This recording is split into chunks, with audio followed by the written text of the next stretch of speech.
ወይቤ ሕፃን አንሰ አፈቅሮ ለክርስቶስ እስመ አነ ግብረ እደዊሁ የእጁ ሥራ ነኝና ክርስቶስን እወደዋለሁ።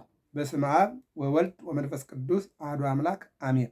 በዓለም ላይ የምትኖሩ ኦርቶዶክሳውያን እግዚአብሔር ልጆች ሰላም እግዚአብሔር ይብዛላችሁ።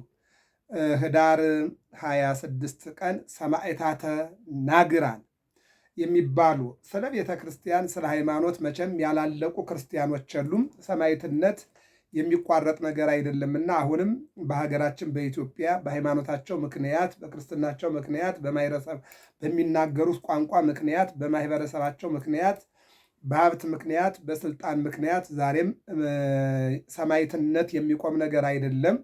ካህኑ ቀድሶ አቁርቦ ሲወጣ ሰማዕትነት ይቀበላል። ምዕመናን ነጫጭ ልብስ ለብሰው ቆርበው ሲወጡ ሰማዕትነት ይቀበላሉ። እንዲሁም በቤታቸው ባሉበትም እንዲሁም በስራ ቦታቸውም በዚህ ሁሉ እንደምናየው ሰማዕትነት እስከ ዕለተ ምጽአት የሚቀጥል ስለሆነ እኛ ግን የትናንት ሰማዕታትንም እየዘከርን የዛሬ ሰማዕታትንም እየቀበርን የነገ ሰማዕታትንም እያሰብን እንኖራለንና እግዚአብሔር አምላክ ሀገራችን ኢትዮጵያንና ሕዝቧን ሃይማኖታችንን እንዲጠብቅ መልካም ፈቃድ ይሆንልን። እንዲህ ይለናል። ሰማዕታተ ናግራን እንደምን ነው ቢሉ እንግዲህ ታሪክ ነው። አባቶቻችን ውሃን ከጥሩ ታሪክን ከስሩ ይላሉና ንጉሠ ሮሜ ዮስጦስ በነገሰ በ5 ዓመት የእስክንድርያ ሊቀ ጳጳስ አባ ጢሞቴዎስ የኢትዮጵያ ንጉሥ አፄ ካሌብ በነበሩበት ወቅት ፊንሃስ የተባለ አይሁዳዊ ንጉሥ ወደ የመን ሰንዓ ዘምቶ ቅጥሯ የጸና ሀገር ሁና አገኛት ይላል። ኢትዮጵያ እንደሚታወቀው በኦሪት ዘፍጥረት ምዕራፍ 2 ላይ ስንመለከት አባይ ይላል። አባይ የሚጎበኛት የሚዞራት አባይ የሚጠብቃት የምትባል ሀገር ኢትዮጵያ ናት። ለዚህ ነው ኢትዮጵያን ዳሯን እሳት መሃሏን ገነት አድርገህ ጠብቅልን ብለው አባቶቻችን የሚጸልዩት በአባይ ዙሪያዋን የተከበበችና በጸሎት በእምነት የታጠረች ሀገር ኢትዮጵያ ናት። ለዚህም ነው እንግዲህ የእስክንድርያ ሊቀ ጳጳስ ጢሞቴዎስ የኢትዮጵያ ንጉሥ አፄ ካሌብ በነበሩበት ወቅት ፊንሃስ የተባለ አይሁዳዊ ንጉሥ ወደ የመን ሰንዓ ማለት ነው ዘምቶ ቅጥሯ የጸና ሀገሯ ደግሞ የበረታች ሆና አገኛት። በቅጽሯ ላይ በትምህርተ መስቀል የተቀረጸ ምልክት አይቶ መግባት ባለመቻሉ ከቅጥር ውጭ ያሉትን ገደላቸው ይለናል። እንግዲህ ዛሬ ምናልባት ሰዎች ሀብት ይሁን ሰጩ እግዚአብሔር ነው። በየቤቱ አጥር ላይ አደገኛ አጥር አለ ማለት የኤሌክትሪክ ሲስተም ማለት ነው። አደገኛ አጥር አለ፣ ትቃጠላለህ፣ አትጠጋ ማለት ነው። ይሄ ባይኖረው ደግሞ አደገኛ ውሻ አለ የሚል ነገር አለ። ይህ ባይኖር ደግሞ አደገኛ ጥበቃ አለ የሚል አለ። ይህ ባይኖር ደግሞ ውስጥ ላይ ደግሞ አደገኛ ቢላ አለ የሚል ሊኖር ይችላል። ይህም ባይሆን ደግሞ አደገኛ ልጅ አለኝ፣ አደገኛ ሚስት አለች፣ ባላለኝ ወዘተ ሰዎች በሰዋዊ ንግግር ይህ ሊናገሩ ይችላሉ። እውነትም ነው። ሰዎች የኤሌክትሪክ ሲስተም አጥር ሊኖራቸው ይችላል። አደገኛ ውሻ ሊኖራቸው ይችላል። አደገኛ ጥበቃ ሊኖራቸው ይችላል። እንደገና በቤትም ደግሞ ሰው የራሱን ቤት የሚጠብቅበት ማንኛውም ምንም ሆነ ምን ሊኖረው ይችላል። ነገር ግን ኢትዮጵያ የታጠረችው በኃይለ እግዚአብሔር ነው። ክብርና ምስጋና ለመድኃኔዓለም። ለዚህ ነው ግራኝ መሐመድ መጣ ተሸንፎ ሄደ። ጣሊያን መጣ ተሸንፎ ሄደ። የወዲት ጉዲት መጣች ተሸንፋ ሄደች። ሶማሊያም እንደ አቅሟ ሞከረች ተሸንፋ ሄደች።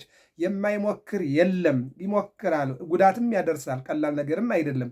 ሀገር ያወድማል፣ ንብረት ያወድማል፣ ዘር ያጠፋል፣ ንዋየ ቅድሳት ያወድማል፣ ሃይማኖትን ያመነምናል። እንደ ቀላል አይታይም። ነገር ግን ጥበቃዋ ከላይ ከእግዚአብሔር ስለሆነ ፈጽሞ ግን አያጠፋትም ማለት ነው እንጂ አይደለም። ከውጭ የመጣ ጠላት ከሰማይ የወረደ ዝናብም ከመጠን በላይ ከሆነ ሊያጠፋ ይችላል።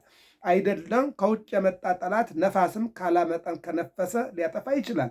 አይደለም ከውጭ የመጣ ጠላት ይቅርና እነሆ ከኛ ዘንድም ያለ አለመግባባት ሀገርን ሊያጠፋ ይችላል። ዛሬም እንደምናየው ሕፃናቱ ያልቃሉ፣ ወጣቱ፣ አረጋውያኑ፣ ቤተ መቅደስ ይቃጠላል፣ ካህናት ይሞታሉ፣ ምዕመናን ይሞታሉ። እንደምንመለከተው የረከሰ ነገር ቢኖር ዛሬ የሰው ልጅ ነው አይደለም? የኢትዮጵያ ላይ ሁሉ ዋጋው ወደ ሰማይ ተሰቅሎ የረከሰ የሰው ልጅ ነው እና ይህ የሆነው ከኃጢአታችንና ከበደላችን ብዛት የተነሳ ነው ማለት ነው እና ምን ይላል? በቅጽሯ ላይ በትምህርተ መስቀል የተቀረጸ ምልክት አይቶ መግባት ባለመቻሉ ከቅጥር ውጭ ያሉትን ገደላቸው ይላል። በነገራችን ላይ ኢትዮጵያ ሀገረ እግዚአብሔር አንደኛ ታቦተ ጽዮን ሙሴ በኢየሩሳሌም 40 ቀን 40 ሌሊት ጾሞ በሲና ቢቀበልም ታቦተ ጽዮን ያለች ኢትዮጵያ ነው። ጌታችን መድኃኒታችን ኢየሱስ ክርስቶስ በቀራንዮ ቢሰቀልም መስቀሉ ያለ ኢትዮጵያ አምባሰል፣ ግሸን፣ ደብረ ከርቤ ማርያም ነው። ስለዚህ ኢትዮጵያ መስቀሉን ተሸክማ የአንብር መስቀሌ በዲበ መስቀል አይደለ ያለው፣ መስቀሌም በመስቀለኛ ቦታ አስቀምጣለሁ። ኢትዮጵያ በመስቀለኛ ቦታ ያለች ከተማና ያለች ሀገር ናት ማለት ነው። ስለዚህ ቅጽሯም መስቀል ነው፣ ጠባቂዋም መስቀል ነው፣ ኑሮዋም በመስቀል ነው ማለት ነው። ስለዚህ እነሆ በመስቀል የታጠረችውና በመስቀል የምትጠበቀው ሀገር ኢትዮጵያ ሰው ሊወራት ሊዘርፋት አይችልም። ለዚህ ነው ምንድን ነው የሚለው? ባለመቻሉ ከቅጥር ውጭ ያሉትን ገደላቸው ይላል። ቆስጠንጢኖስ የሚባል ንጉሥ የሮም ክርስቲያኖች የእሌኒ ልጅ በአባቱ አሕዛብ ቢሆን በእናቱ ክርስቲያን ነውና ከ300 ዘመን በኋላ ከ300 ዘመን በኋላ መከራ ያቀልልናል ብለው የተሰበረውን ብርጭቋቸውን የተቀደደውን መጽሐፋቸውን እንዲሁም ደግሞ የዓይናቸውን እንባ አንድ ላይ አድርገው መከራ እንዲያቀልላቸው ላኩበት ይላል። ወረቀት ጽፈው ሲመለከት ውስጡ አዘነ ይላል። መጽሐፍ ደግሞ ምን ይላል? እምከመ ሐዘነ ልብ ይደምም ገጽ፣ ልብ ካዘነ በፊት ይገለጣልና ሰው ደግሞ ካዘነ የሚችለውን ሁሉ ያደርጋል። አዎ ውስጡ ላይ ርኅራኄ በቀለለት። እንዴት አድርጌ ልርዳቸው አለ። ይሄ ነው እንግዲህ ልበ አምላክ ዳዊት ዘእምፈቃዴ እሰውለከ፣ ከፈቃደኝነት የተነሳ እሰዋልሃለሁ ይላል። አሁን ለሮም ክርስቲያኖች ዋጋ ለመክፈል ቆስጠንጢኖስ አሰበ ይላል። ነገር ግን ምን አለም? እንዴት አድርጌ ልርዳቸዋል? አየው፣ ሰውን ለመርዳት ስታስብ ውስጥህ ላይ ካመንክበት እንዴት አድርጌ ልርዳው? ለዚህ ነው ሰው ካዘነ እንባ አይገድም ይባላል። ሰው ውስጡ ካዘነ እንባ ማልቀስ ቀላል ነገር ነው፣ ሩቅ አይደለም። እና እንዴት አድርጌ ልርዳቸው ሲል በመንፈቀ ሌሊት በሰማይና በምድር መካከል በጸፍጸፈ ሰማይ እንበለው መስቀል ላይ ኒቁስጣጣኑ ኢንሆክ ሲንኪል ቢንኪስ የሚል ሰቆጣጥስ የሚል አየ። ጧት ተነሳና ምንድን ነው ሲል የእግዚአብሔር መልአክ ተረጎመለት። ምንድን ነው? ወበዝንቱ ትምህርተ መስቀል ትመውፅ አረጋ። ያኛው ዕብራይስጥ ነው። ዕብራይስጡን ወደ ግዕዝ ቀየረና ነገረው። ምን አለው? በሰማይ በጸፍጸፈ ሰማይ ባየኸው ምልክት በዚህ በመስቀል ዲዮቅልጥያኖስ መክሰሚያኖስ የተባሉ 2 ነገሥታትን ድል አድርገህ ሮማውያንን ነፃ ታወጣቸዋለህ አለው። ያም ንጉሥ ተነሳና በጦሩ ላይ በበቅሎ ላይ በፈረሱ ልባብ ላይ መስቀል አደረገና ሮም ዘመተ። 2 ነገሥታትን ዲዮቅልጥያኖስ መክሰሚያኖስን ድል አድርጎ የሮም ክርስቲያኖችን ነፃ ወጣቸው። ከ300 ዘመን በኋላ አብያተ ጣዖታትን ዘግቶ አብያተ ክርስቲያናትን ከፍቶ 318 አባቶች ሃይማኖትን እንዲያጸኑ ቤተክርስቲያን እንዲያሰሩ ወስኖላቸዋል ማለት ነው። ለዚህ ነው እንግዲህ በመስቀል ቆስጠንጢኖስ ድል አድርጓል። ኢትዮጵያም ሁልጊዜ ድል አድራጊነቷ በመስቀል ነው ማለት ነው። ሌላው አንድ ታሪክን ጨምር። ሳጥናኤል ቅዱሳን መላእክትን ሚካኤል፣ ገብርኤል፣ ሱራፌል፣ ኪሩቤል፣ አፍኒን፣ ራጉኤል፣ ኡራኤል፣ ሱራፌል እነዚህን እነዚህ ሳጥናኤልን ማሸነፍ አልችል ቢሉ ጌታ ሆይ አለ ቅዱስ ገብርኤል ቅዱስ ሚካኤል ሳጥናኤልን እንድናሸንፈው ፍላጎት አይደለምን? ፈቃድህ አይደለምን? ኃይሉ እንደ ኃይላችን፣ አቅሙ እንደ አቅማችን፣ ጉልበቱ እንደ ጉልበታችን ሆነብን፣ ልናሸንፈው አልቻልንም። ስለዚህ ጌታ ሆይ እውነት ከሆነ ፍቀድልንና እናሸንፈው ብሎ ጠየቀው ነው። ማንን? እግዚአብሔር። ማን? ቅዱስ ሚካኤል። አይ አንድ ነገር ስለሚጎላችሁ ነው አለው። ምንድን ነው? የብርሃን መስቀል ሰጣቸው። በዚያ ሳጥናኤልን አውርደውታል። ራእይ 12 ቁጥር 6 ላይ ወወርቀ ዝንቱ አብይ አርዌ ይላል። ዲያብሎስን በብርሃን መስቀል በመላእክት ወረደና ወደ እንጦርጦስ ወደቀ፣ ወደ ጨለማ ይለናል። የኢትዮጵያን ጠላት መድኃኔዓለም ይጣልል። ለዚህ ነው እንግዲህ ምን ይላል? በቅጽሯ ላይ በትምህርተ መስቀል የተቀረጸ ምልክት አይቶ መግባት ባለመቻሉ ከቅጥር ውጭ ያሉትን ገደላቸው፣ ሕፃናቱንም ማረኳቸው። ከዚህ በኋላ በሐሰት ከእናንተ ጋራ መጣላት አልፈልግም፣ ነገር ግን ገብቼ ገበያዋንና አደባባይዋን አይቼ ለአምላካችሁ ሰውቼ እወጣለሁ ብሎ በሐሰት መልእክት ላከ ይላል። ሰይጣን ተንኮሉ ተንኮል አይደለም። በአቅሙ መግባት ባይችል በጉልበቱ መግባት ባይችል የመስቀል ቅጥር ወይም ደግሞ የአደገኛ አጥር የተባለው የሃይማኖት አጥር አላስገባው ቢል ምን አለ? ሲስተም አመጣ። ምን አለ? ሕፃናቱን ማርኮ ከዚያ በኋላ ምን አለ? ከእናንተ አደባባይ ገብቼ አደባባያችሁ ማማሩን፣ አምልኮታችሁ እንዴት አይነት እንደሆነ፣ መስዋዕት አቀራረባችሁ፣ አንድ ሃይማኖታችሁን፣ ሁለት አደባባያችሁን፣ ሶስት ደግሞ መስዋዕት አቀራረባችሁን አይቼ እንደናንተ ሰዎች እንድመለስ ፍቀዱልኝ አለና ከዚያ እወጣለሁ ብሎ በሐሰት አነጋገራቸው ይለናል። የናግራን ሰዎች መሪ የተባለው ሂሩት ይባላል። የናግራን ሰዎች መሪ ሂሩት ነው የሚባለው። ምን አለ? አትመኑት፣ ሐሰተኛ ነው ቢላቸው ሳይሰሙት፣ አዎ የሚገርመው ነገር አምባውን ከፍተው አስገቡት ይላል። መሪው ምንድን ነው ያላቸው? ውሸታም ነው፣ ሐሰተኛ ነው፣ ከዲያብሎስ ነው የተላከው፣ አገር አፍራሽ ነው፣ ሃይማኖት አርካሽ ነው፣ አደባባይን የሚያጎሳቆል ነው፣ የሚሰዋ አይደለም፣ መስዋዕት የሚሰዋ ሳይሆን ሕፃናትን የሚሰዋ ወጣቱን የሚያርድ ሽማግሌዎችን ደግሞ ያለ ጧሪ ያለ ቀባሪ የሚያስቀር ነውና አታስገቡት ብሎ ለእነዚያ ለናግራን ቢነግራቸው፣ አዎ አለመስማት ብዙ ጊዜ ዋጋ ያስከፍላልና ሂሩቱን የተባለውን ንጉሥ ሊሰሙት አልቻሉም። ዛሬም የእኛ ችግር ብዙ ጊዜ አለመስማት ነው። ምናልባት ጆሮ ሰሚ ነው፣ ይሰማል። ነገር ግን የምንሰማውን አለማስተዋል ብዙ ጊዜ ይጎዳናል።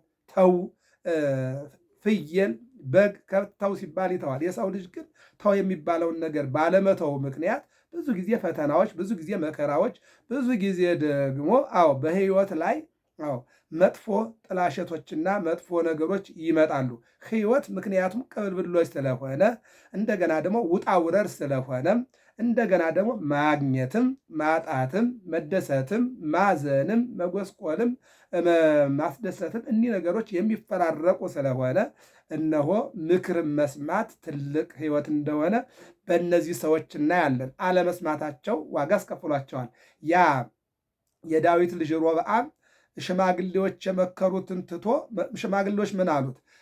ተገዛላቸው፣ አዎ ቅን ሁንላቸው፣ እነሱ ይሰግዱልሃል፣ እግርህን ያጥቡልሃል ብለው ቢመክሩት የእነሱን አልሰማም ብሎ ወደ ወጣቶቹ ሂዶ ምን ላድርግ ሲል አባቴ በልምጭ ከሆነ የገረፋችሁን በጊንጥ ገርፋችኋለሁ በላቸው ብለው ሲሉት የጎረምሶችን የወጣቶችን ምክር ሰምቶ ይህም በመናገሩ በሱ ጊዜ የሰሎሞን የዳዊት ንግስና ተከፍሏል። ምክር አለመስማት፣ አማካሪን አለመለየት ዋጋ ያስከፍላል ማለት ነው። ይህን ነው የሚነግረን። ከፍተው አስገቡት፣ ቅድመ አዘዘ ይበርብሩ ንዋዮሙ ይላል። እንደገባም ንብረታቸውንና መሳሪያቸውን እንዲበረብሩ አዘዘ ይላል። ይህ ነው ችግሩ። እንግዲህ መናፍቃን እናስገባለን፣ ሕይወታችን፣ መጽሐፋችን፣ ገድላችን ይበረብሩና ብዙ ነገር ያደርጋሉ። ከዚህ በኋላ ጳጳሳቸው አባ ጳውሎስ ይባል ነበር፣ ሞቷል። አጽሙን ከመቃብር አስወጥቶ በእሳት አቃጠለው። አያችሁ፣ የሰው ልጆች ስህተት ያመጣው መከራ የተቀበረ አጽም ወጥቶ እንዲቃጠል አስደርገዋል። ይህ ነው ችግር። የተከበረ ታሪክ የኖረ ታሪክ እንዲጠፋ የምናደርገው በእኛ ያስተሳሰብ ችግርና አለመተማመን፣ ምክር አለመስማትና ይልቁንም የአማካሪ ችግር። መንግስታት፣ ነገስታት፣ የሃይማኖት አባቶች ብዙ ጊዜ የሚስቱት ከአማካሪ ችግር ነው። ለዚህ ነው ልበ አምላክ ዳዊት ማንነትህን እንድነግርህ ጓደኛህን ንገረኝ። ምን ማለት ነው? አማካሪን ንገረኝ። የአማካሪ ችግር ዋጋ ያስከፍላል ማለት ነው። እና ምን ይላል? በእሳት አቃጠለው። ቀጥሎ ዲያቆናቱን፣ ቀሳውስቱን፣ መዘምራኑን በእሳት አቃጠላቸው። ለዚህ ነው ወአውአዩ መቅደሰከ ይላል። መቅደስህን አቃጠሉ፣ ካህናቶችህን ገደሉ፣ ሐዋርያትህን ወአውአዩ እያቃጠሉ ገደሏቸው ይላል። ለዚህ እኮ ነው መዝሙረኛው ልበ አምላክ ዳዊት እግዚኦ ቦኡ አሕዛብ ውስተ ርስትከ፣ አሕዛብ ወደ ቤትህ ገቡ፣ አርኮሱ ጽርሐ መቅደስከ፣ መቅደስህን አረከሱ። ወረሰይዋ ለኢየሩሳሌም ከመ ንገሥ አቃቤ ቀምህ ይልና ዝቅ ይልና የሰማዕታትህን ደም ከመ ኢይበሉን አሕዛብ አይቴው ውእቱ አምላኮሙ በቀለ ደሞሙ ለአግብርቲከ ዘተክወ የፈሰሰውን የዲያቆናትን የፈሰሰውን የካህናትን የፈሰሰውን የጳጳሳትን የፈሰሰውን የመምህራንን የምዕመናንን ደማቸውን ተበቀል። ለምን አሕዛብ አምላካቸው ወዴት ነው እንዳይሉ ብሎ ልበ አምላክ ዳዊት ተናግሯል ማለት ነው። ይቀጥልና የሞቱት ሰዎች 427 ሆኑ። አሁንም የሀገር መሪዎችን በብረት ዛንጀር አሳሰራቸው። አያችሁ፣ የሃይማኖት አባቶች ሞቱ። እንደገና የሀገር መሪዎች ደግሞ ታሰሩ፣ በእሳት ዛንጀር ታሰሩ ማለት ነው። ይሄ እንዲህ አይነቱ መከራ የመጣው ምንድን ነው? ካለመግባባትና ካለመጠባበቅ የተነሳ ማለት ነው። ይቀጥልና አዋጅ ነጋሪም ክርስቶስን የማይክድ እንደዚህ ይታሰራል ብሎ አወጀ። ክርስቶስን የማይክድ እንደዚህ ይታሰራል። ሰው ሲሞት እየዞረ ጡርምባ እየነፋ እከሌ አረፈ እያለ በየገጠሩም በየከተማውም አዋጅ እንደሚናገረው አዋጅ ነጋሪው የዚህ የዮስጦስ ማለት ነው። አዋጅ ነጋሪውም ክርስቶስን የማይክድ እንደዚህ ይታሰራል፣ እንደዚህ ይቃጠላል፣ እንደዚህ ይገደላል ብሎ አወጀ። ክርስቲያኑ ግን ንሕነ ኢንክህዶ ለክርስቶስ እኛ ክርስቶስን አንክደውም አሉ። ክብርና ምስጋና ለመድኃኔዓለም። እምነት እንደዚህ ነው። ንሕነ ኢንክህዶ ለክርስቶስ እኛ ክርስቶስን አንክደውም አሉ። ይህ ብቻም አይደለም እያሉ ጮሁ። እኛ ክርስቶስን አንክድም ብለው ድምፃቸውን አሰምተው መጮህ። ያን ጊዜ ያገኙትን ሁሉ በሰይፍ እንዲጨርሱ አደረገ። በዚያን ጊዜ ያለቁት 4252 ሆኑ ይላል። እንደውም 40252ም የሚሉ አሉ። የቅዱስ ሂሩት ሚስት ድማህ ትባላለች። ከሁለት ሴት ልጆቿ ጋር ተይዛ ቀረበችና እንዲክዱ አባበላቸው። ፊንሐስም ስላልሰሙት ከንባባቸው የሚገርም ነገር ፊንሐስ ክፉ በቤተ ክርስቲያናችን ሰቆቃ ያሳለፈ መቼም የማይረሳ በታሪክ በገድል ደረጃ ላይ ተጽፎ የተቀመጠ ዮዲት፣ ጉዲት፣ ግራኝ መሐመድ እንዲሁም ደግሞ ፊንሐስ ያስቀመጡት ፊንሐስን ስላልሰሙት ከነ ልብሳቸው አስገፈፋቸው። ትንሽቱ የ12 ዓመት ልጅ ናት። በፊንሐስ ላይ ተፋችበት። አንድ ወታደር አይቶ አንገቷን በሰይፍ ቀላት። ሁለተኛዋንም አንገቷን ቀላት። ድማህንም የልጆቿን ደም ጠጭ አላት። ዛሬስ እናት የልጆቿን ደም እንድጠጣ በእኛ ሀገር ላይ ይሆናል። የልጅሽን ደም ጠጭ፣ የአባትሽን ደም ጠጭ። ኢትዮጵያ ዛሬ ምን ላይ ነው ያለችው? በእውነት ኢትዮጵያን የትናንት ልዕልናዋን ይመልስልን። ድማህም በጣቷ ጠቅሳ አአኩተከ እግዚእ እስመ ረሰይካ ለአመትከ ትጥም ደመ አዋልድሃ መስዋዕተ ቁርባን የልጆችን ደም የቁርባን መስዋዕት ያደረግህልኝ ጌታዬ አመሰግንሃለሁ ስትል አንገቷን በሰይፍ አስመታትና በሰማዕትነት አረፈች። ይህን ስትጸልይ እኮ ነው። ምንድነው? አአኩተከ እግዚእ ምንድነው? ትብዬ ቅድስት ኢየሉጣም ይህን ነገር ተናግረ አአኩተከ እግዚእ ጌታዬ ሆይ አመሰግንሃለሁ እስመ ከፈልኮ ልጅን በፈላ ውሃ ውስጥ አልፎ ሰማዕት እንዲሆን ይህንን ዋጋ ስለከፈልከው እኔንም ደግሞ ከፈሪነት ወደ ጨካኝነት አምጥተህ መልካም ገድለኛ ስላደረክኝ አመሰግንሃለሁ አለ። ይቺም ደግሞ ሴት ያቺ ሶስና የምትባል ሴት እንደዚሁ በመከራ ያለፈች እንደገና ደግሞ በዚህ በቤተ ክርስቲያናችን አስተምሮ ብዙ ቅዱሳን ይህንን መከራ የተቀበሉበት ይሄ በመስከረም 21 የሱዳን ጎብኞች የሚላል መጠው የካህናቱን ደምና የምዕመናኑን ደም ያወራረዱበት ያ ታሪክ ይታሰባል። እንዲህ አይነት ከዚህ በኋላ ቅዱስ ሂሩትን አስመጥቶ ክርስቶስን ካዳለው። አይገርምህም? እሱን ሳመልክ 78 ዓመት ኑሬአለሁ። አስቀድሜ አንተ ውሸታም እንደሆን አውቄ መሐላህን አምነው እንዳያስገቡህ ብናገር አልሰሙኝም። ይህም በጌታ ፈቃድ ሆነ። ለዚህ ገድል ያደረሰኝ ጌታዬን አመሰግነዋለሁ ብሎ መሰከረ። ያን ጊዜ ተቆጥቶ ወደ ወንዝ አውርደው እንዲሰይፉት አደረገ ይላል።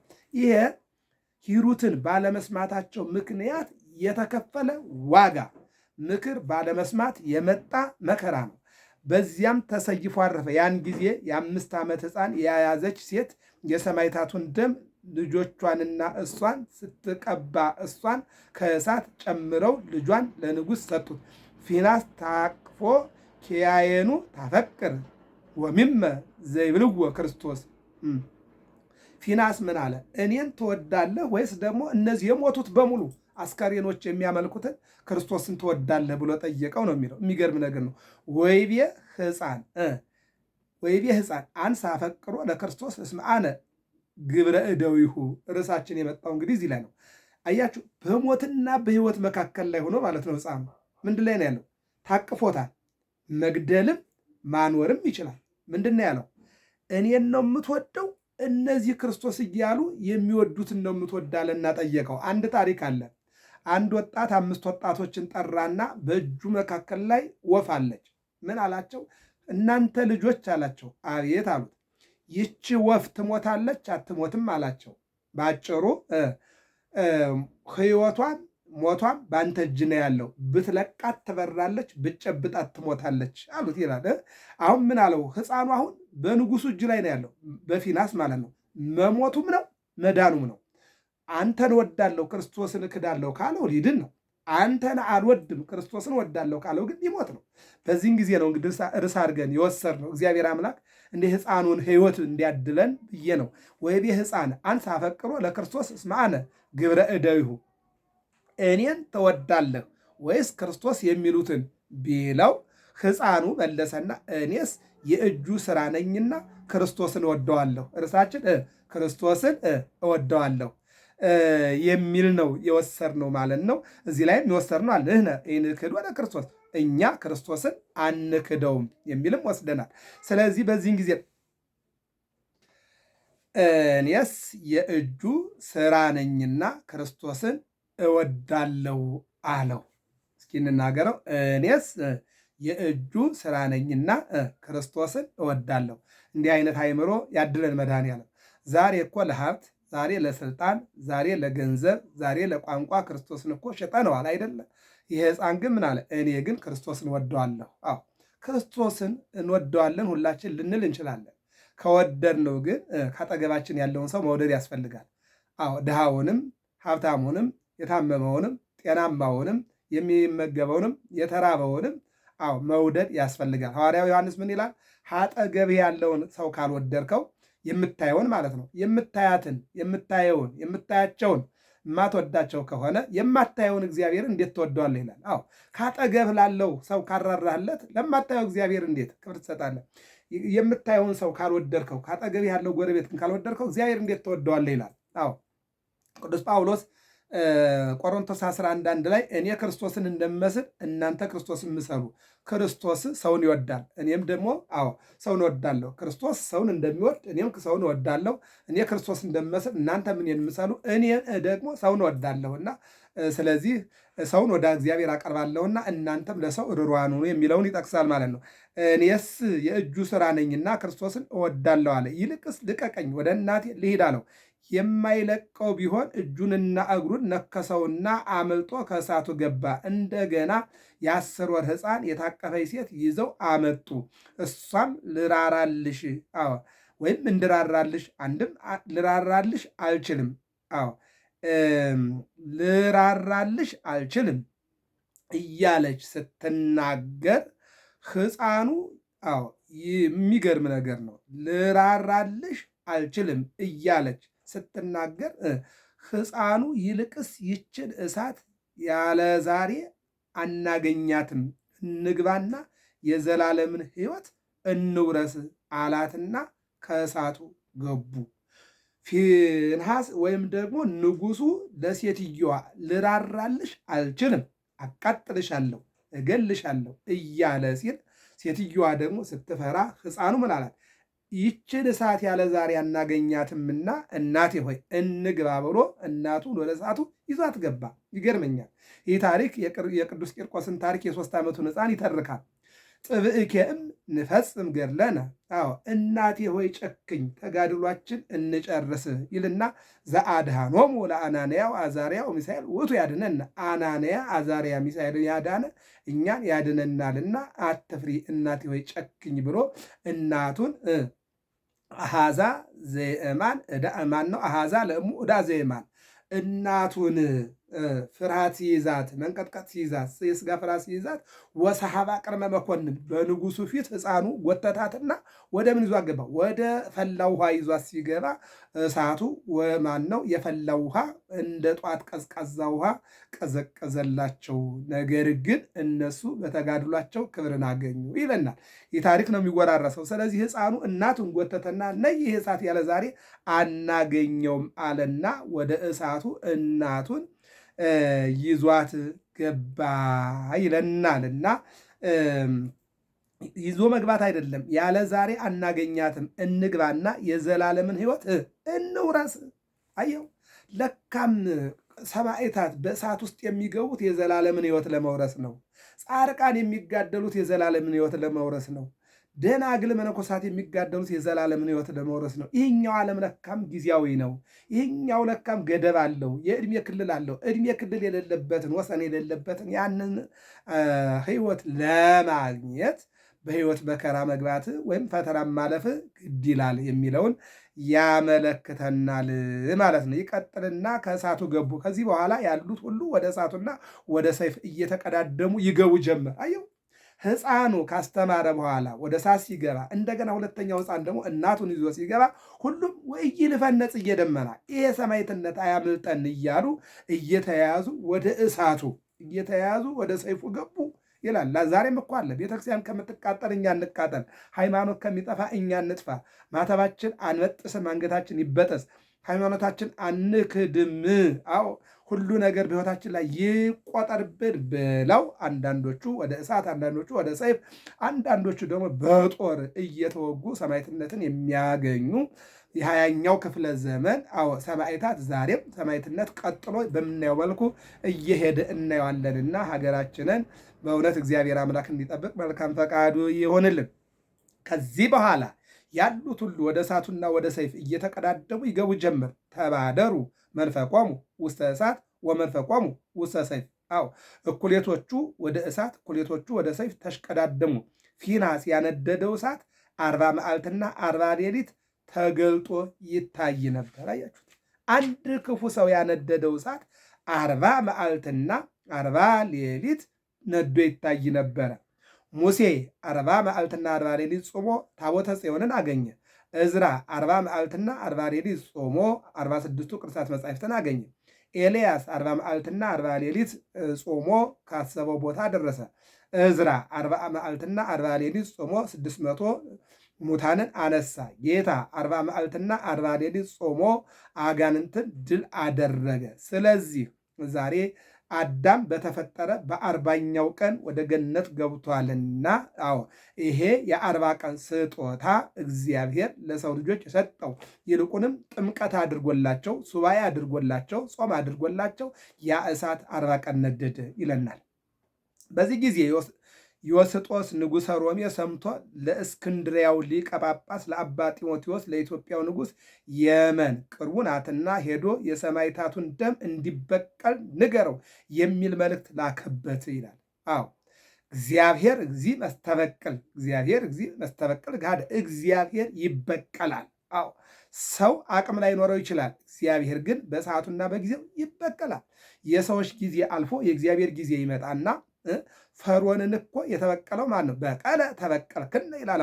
ፈርዖንን ተበቅሎ ወደ ኤርትራ ባህር የወረወረ ድሃዎችን ያሻገረ ማን ነው? እግዚአብሔር ነው። አዎ ዛሬ በምናየው ደረጃ ብዙ ገዳዮች አሉ፣ ብዙ ተገዳዮች አሉ። ነገር ግን የጊዜ ጉዳይ ነው እንጂ ገዳዩም የሚሞትበት ጊዜ አለ። ምናልባት አሟሟታችን አንዱ በጦር አንዱ በእሳት አንዱ በመኪና አንዱ አልጋ ላይ አንዱ ሆስፒታል ላይ ተኝቶ ሊሞት ይችላል። አንዱ ምግብ አልስማማው ብሎ አንዱ ውሃ ጠጥቶ ውሃው አንቆት አንዱ ምራቁ አንቆት ሊሞት ይችላል። ነገር ግን አሟሟታችን ይለያያል እንጂ ሁሉም ሟች ነው፣ የሚቀር የለም። አዎ ግን ምን ይላሉ አባቶቻችን? ጉድጓዱን አርቀህ አትቆፍረው የሚገባበት አይታወቅምና ይላሉ። በዚህ ጊዜ ነው የሰማዕታቱን ደም እንዲበቀል ንገረው የሚል መልእክት ላከበት። ደብዳቤውም ወደ አፄ ካሌብ እንደደረሰ በመንፈሳዊ ቀናት ተነስቶ ከአባ ጰንጠሌዎን በረከት ተቀብሎ ክተት ሰራዊት ምታ ነጋሪት ብሎ 12 ሺህ የሚይዙ 72 መርከቦችን ጭኖ ከቀይ ባህር ወደ የመን ዘመተ። ደርሶም ጦርነት ገጠሙ። ራሱ አፄ ካሌብ በፈረስ ሆኖ ፊንሐስን በጦር ወጋው ይላል። አየው፣ ወጊው ተወጋ፣ ገዳዩ ተገደለ። አዎ፣ አሳዳጁ ተሰደደ። ያን ያክል ደም ያስጠጣ ደም ጠጣ። አየው፣ ጊዜ ይለዋወጣል፣ ዘመን ይለዋወጣል። አዎ፣ የማይለዋወጥ ነገር የለም፣ ግን ዋጋ ያስከፍላል። ምን ይላል? ገጠሙ። ራሱ አፄ ካሌብ በፈረስ ሆኖ ፊንሐስን በጦር ወጋው፣ አከታትሎ አንድ ሳይቀር ተከታዮቹን ጨፈጨባቸው። ምን ይላል? እያትረፈ ምንተኒ ነፋጼ ሰባ ወኢ እንስሳ ይላል። የሸሸውን ከሰውም ከእንስሳም ምንም አላስቀረም፣ ተበቀለው። የሰማዕታቱን ደም፣ የሕፃናቱን ደም፣ የወጣቱን ደም፣ የሽማግሌውን ደም አፄ ካሌብ ተበቀለ። ካሌብም ቅጽሯን አድሶ ቤተክርስቲያን ሰርቶ የሚያስተዳድራቸውን ሹሞላቸው ተመለሰ። ያን ጊዜ አባ ፈቃደ ክርስቶስ የተባለ መነኩሴ ከንጉሱ ጋር አብሮ ወደ ኢትዮጵያ 2 ጽላት ይዞ መጥቶ በግሸን ደብረ ከርቤ ተቀመጠ። የግሸን መመስረትም ከዚያን ጊዜ ጀምሮ ነው ይላል። አፄ ካሌብም የምስራች ደብዳቤ ወደ ሮምና ወደ እስክንድሪያ ላከ። ዘውዱን የኢየሩሳሌም ልኮ ከጌታ መቃብር እንዲሰቅሉለት ካደረገ በኋላ መንግስቱን ትቶ አንድ ሰሌንና የውሃ ቅል ብቻ ይዞ ወደ ገዳም ገባ ይላል።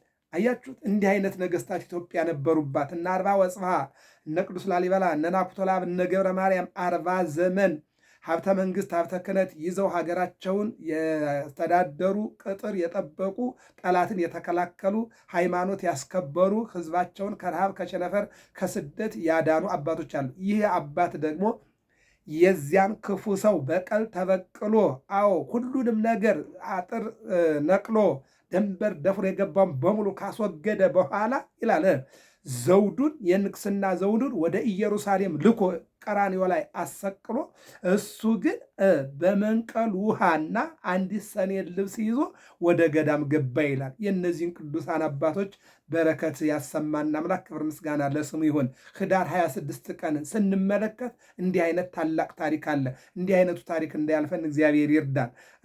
ሲጠቀለል ፊንሐስ ክርስቲያኖችን መግደሉ፣ የሞቱትን አጽምና አብያተ ክርስቲያናትን ማቃጠሉ፣ ምዕመናንን ማሰቃየቱ፣ አፄ ካሌብ ወደ የመን ዘምቶ ፊንሐስን መግደሉ፣ አብያተ ክርስቲያናቱን ማደሱና ምዕመናንን ማጽናናቱ፣ ኢትዮጵያ አንድም የኢትዮጵያ ንጉሥ የመን ወርዶ የየመን ክርስቲያኖችን ደም የመለሰ፣ የየመንን ቤተ ክርስቲያን የሰራ፣ የየመንን አጥር ያስተካከለ፣ ታሪካቸውን የቀየረ፣ ታሪካቸውን የመለሰ፣ ይልቁንም ደግሞ ከዚያው ከየመን ተነስቶ 2 ጽላቶች ወደ ግሸን ደብረ ከርቤ አምጥቶ በኢትዮጵያ የጽላቱ ግንኙነት ሰፊ እንዲሆን ያደረገ አምባሰል ግሸን ደብረ ከርቤ ማርያም የመስቀሉ ማረፊያ እንድትሆን ያደረገ አፄ ካሌብ ታላቅ ስራ የሰራ ታሪክ ነው። የኢትዮጵያ ታሪኳ እንደዚህ አይነት እንጂ ሌሎቹን ጎረቤትን ወርዳ የምትረዳ ሀገር የምትከላከል ሀገር እናት እንጂ እርስ በርሷ የምትበላላ ሀገር ኢትዮጵያ አልነበረችም። እና የትናንት ታሪክን ለጎረቤት የሚበቃ ታሪክ እያላት፣ ለጎረቤት የሚተርፍ ታሪክ እያላት፣ ለጎረቤት የሚተርፍ ጥበብና ጉልበትና ኃይልና አቅም እያላት ዛሬ ላይ ግን እርስ በርሳችን ወንዝ የተሻገረ ደንበር የደፈረ አጥር የነቀለ በሌለበት እርስ በርሳችን እየተበላላለን ነውና አገራችን ኢትዮጵያን ሰላም ያደርግልን፣ ህዝባችን እግዚአብሔር ይጠብቅልን። እግዚአብሔር አምላክ የጊዜ ባለቤት እርሱ ነውና ጊዜያችንን ይባርክልን። ገብረ መስቀል ሚዲያ ነው። ሰብስክራይብ፣ ላይክ፣ ሸር አድርጉ። መልካም ውሎ ይሆንላችሁ።